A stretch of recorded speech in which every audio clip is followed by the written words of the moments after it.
Let's tie a perdigon today. It's a great fly for warm weather, summertime, and bright sunlight. Here are the materials, and many are the same as we used on some of the other flies. And from a difficulty standpoint, this would be from easy to intermediate. Tie your base thread on. We're using white this time because we're going to use a marker to color it tan a little bit later, which works good with the tinsel. So we'll wrap it around, wrap the tag around the thread, wrap it back, then cut the tag like usual. I'm building up behind the head to hold it stable. And now we'll work from front to back, covering the hook with the white thread, always going in the same direction, and the material needs to go that same direction as well. We're going to go back to just behind the point of the hook, just before the hook starts curving down, to tie the tail feathers on. And we'll let it hang. Lay about 3 or 4 microfiber tail pieces on top of the fly, and when you cut them, they'll be about a 1/4 to 1/2 inch long. Now loop it on. Now we're going to go ahead and wrap the thread up and back. We don't want to use too much material because perdigons are sparse flies. Now, lay your tinsel on the top and then pull from back to front to pull that tag in where you can't see any, and then loop your thread over. I'm doing it this way this time to have a real smooth transition and not have the tinsel overlap itself at the end.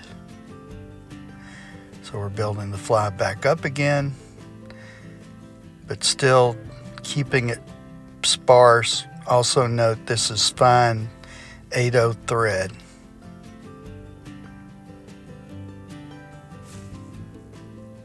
Next we're going to do a quick whip knot because we're finished with the white.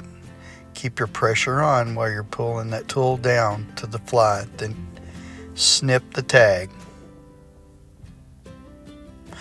Next we're going to take the marker, and that's the color, and it's going to end up being tan to color the white thread.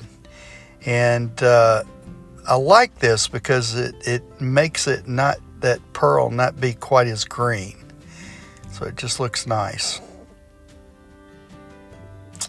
Next we're going to tie some black thread on. Same way, wrap the thread around, wrap the tag around the thread, then wrap the thread around a few more times and snip the tag. That's something you're going to get really good at. Again, I'm not using very much, so I pull my thimble down and lay it down in front of the base of my vise to give me room to start wrapping the tinsel.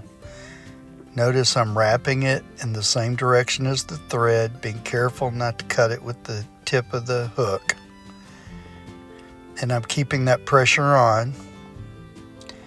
Notice what happens when I let pressure off. Oh, yep, there you go. It'll come loose. That's okay. I left that in there because I wanted you to see what to do about it. So we'll just keep wrapping it. Make sure it's laying flat, slightly overlapping each loop as we go. Then when we get near the back of the fly, we're going to hold the tag up and against the hook to keep it from coming loose. Now I'm going to reel that excess black thread in and get the thimble up near the fly, and then I'm going to wrap it behind the tag like usual to secure it. There we go. We'll do a couple. Still keeping that pressure on so it doesn't come unlooped from us. Now we're going to snip the tag. Then we're going to squeeze it down, make it go forward a little bit. Okay, now we're going to lay the red hollow point tinsel on.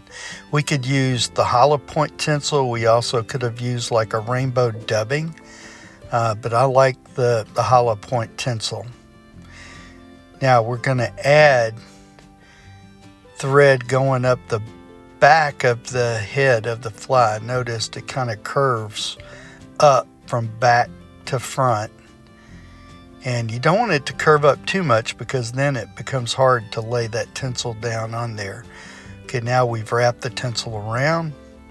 Now we're going to take that thread, reel it back in again, get the slack out, and then loop it over that tag while we're holding the tag. There we go. We'll do a couple of those. Then we're going to snip the tag close.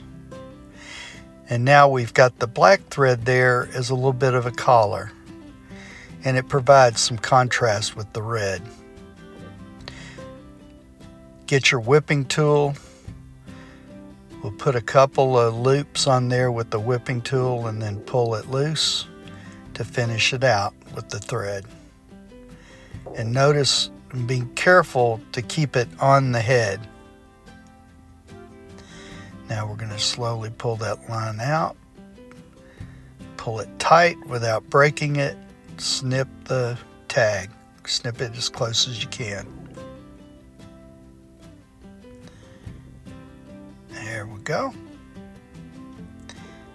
Now I'm going to twist it forward to sort of push things down a little bit. The final step is to put the UV epoxy on, and this is like usual the flow thickness one, so it's the most fluid kind. I put some on and even out that slope there to give it that classic Perdigon look, and it makes it more durable, and it also really causes that red tinsel to pop. So there you go. That is how you tie a Rainbow Warrior Perdigon.